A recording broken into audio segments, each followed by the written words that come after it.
everybody. Happy Tuesday. First, before we go any further, I want to apologize if you hear my birds going off in the background.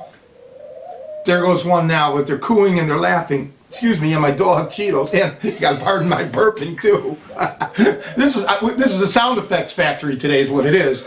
I want to thank that Ron for coming over to the gym yesterday. He's interested in training with me now, and it was really nice meeting him. He was a real gentleman, and I think everybody needs more people like him in your life. You know, he's kind, articulate, eager to learn, and has a lot of knowledge himself. And and that's the thing. When people come to me, first and foremost, if you write me or call me or run into me somewhere, don't ever call me sir or Mr. Cecchine. I don't like that. I'm Tony. I am absolutely not better than you guys. I'm not more knowledgeable than you guys. I may know some things that you don't know, but I guarantee you money, you guys know things that I certainly don't know. And I'll bet you a lot of what you know is very interesting, and I could learn from it, okay? So I like everybody to be on an even level, level playing field, and I try to just, give respect. I've said this before about respect is something that's instilled. I can lose respect for someone, but I have that respect for people in general, whether I know you or not. I'm going to give you that much, and it's all good. And Ron is trained with someone I used to train, and he's trained with guys like Eric Paulson, and he mentioned another guy or two, and right now I can't remember. I'm not good with all of those names, especially if it's someone I'm not too familiar with. And he's really interested in the self-defense aspect of what I do, which is really what I want to teach. And that makes me happy. And I had mentioned something to him that many years ago in the 90s, when people would come to me for training, the grappling thing was really popular. More than the UFC, okay? The sport, submissions or whatever. And so many times people would come to me from all over the country. It wasn't like they're all coming from one location here. And they're like, well, that's a great move, but we can't use it. It's against the rules. Or you can't do this, or you can't twist, or da-da-da-da-da. There were so many things back then that were against the rules that really, I couldn't really teach what it is that I want to teach. I couldn't be me. And I've said this before, and I'll say it again. I made a mistake by catering and bending, and I shouldn't have done that. Even the lost art of hooking didn't come out the way, I'm proud of it, didn't come out the way I wanted it to, because I couldn't do a lot of other techniques, okay? Especially the more ferocious stuff. And I think that bothers me. And that video's been out for almost 20 years, 1999, so in a couple more years it'll be 20 years. And that still bothers me that I didn't get to put all the super nasty stuff that I wanted to put in it, okay? But that kind of leads me to what I want to talk about. Myths, misrepresentations. I've been doing this research, as I told you, watching the different videos, and today I did some. My research is going to be coming to an end, because now I stumbled upon stuff that had nothing to do with us, but just people and how they act on the internet. Horrible. How everybody goes after everybody from a personal standpoint.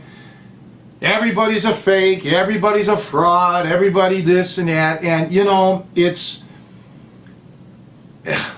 I don't know, some of you guys probably spend quite a bit of time on the internet. I know Joe mentions that he goes to different Facebook forums or what have you. I can't. I walked away from this stuff years ago because it's preposterous, and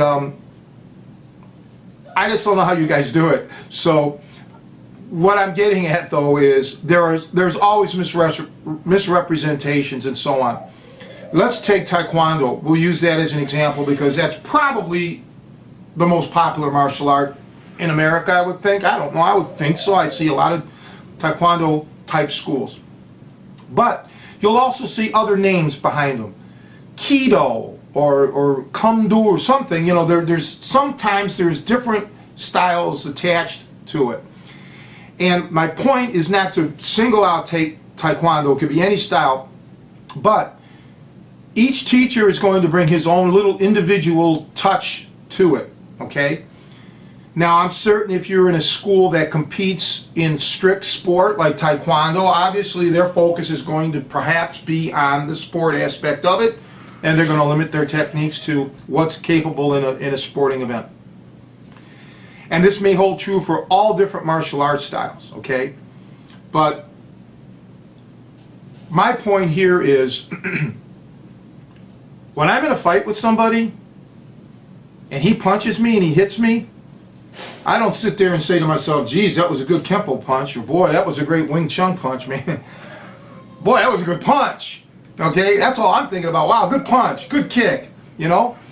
And really, at the end of the day, if you have a Taekwondo guy in street clothes on the ground and he goes to throw a punch, are you going to know it's a Taekwondo guy? Or are you just going to say there's some guy punching you? Okay? So, I think sometimes people get so wrapped up in this loyalty and this and that and whatever that you're missing the bigger picture here. And that is, whatever he's doing, wherever it came from, he's doing it to you now, and you need to defend it. I saw something today about some self-defense guy, and somebody had mentioned that he had incorporated my techniques. Now, I don't know who this, I've heard this man's name.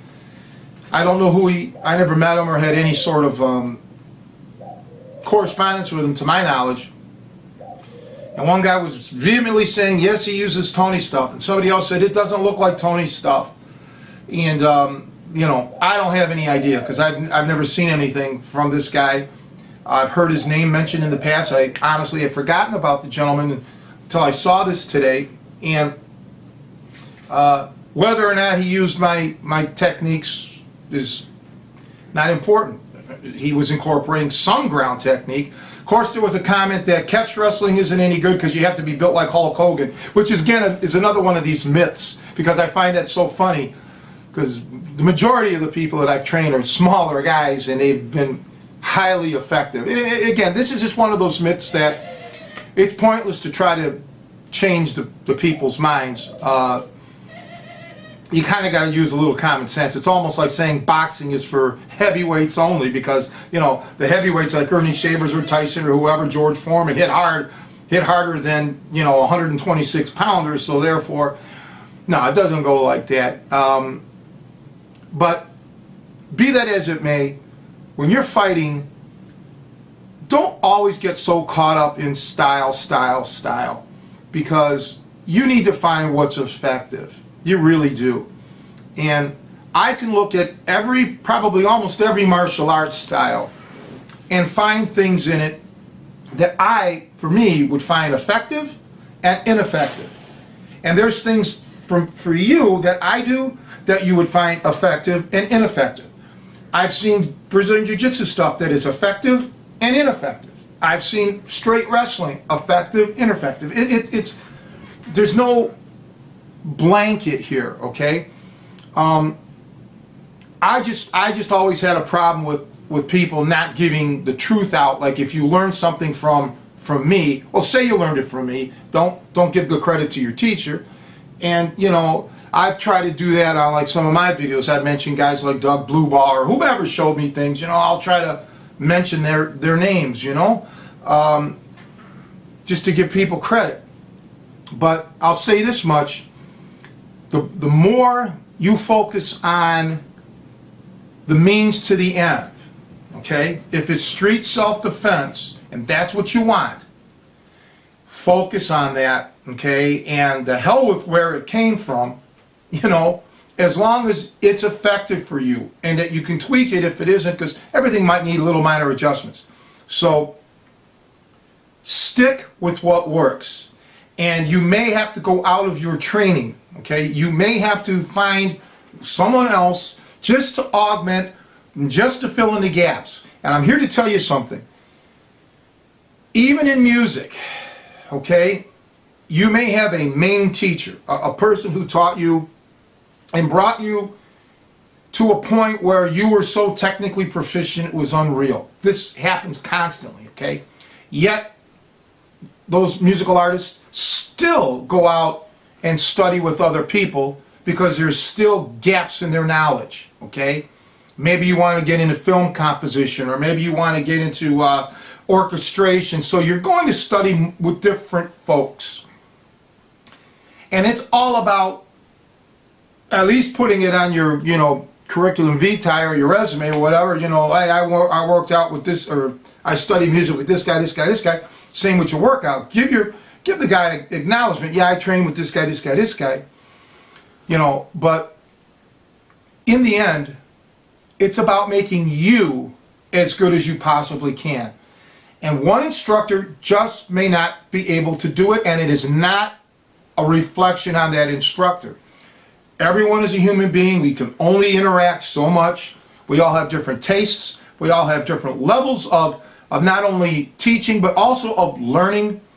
And sometimes when you get advanced as an instructor, you may lose touch with the simplistic approach. And, you may make a big mountain when it should just be a little tiny molehill. So students, there goes Cheetos. Students, all I ask is that, and this has got nothing to do with if you train with me or not, is just at least be respectful of the people who've taken the time to teach you, and acknowledge them at least. Say, hey, I learned this from Joe Blow, I learned this from John Doe, and go from there. So anyway, that's my little thing for today. I'm going to be filming a few YouTube videos, I think, next, and be done with it. So I'll talk to you guys later.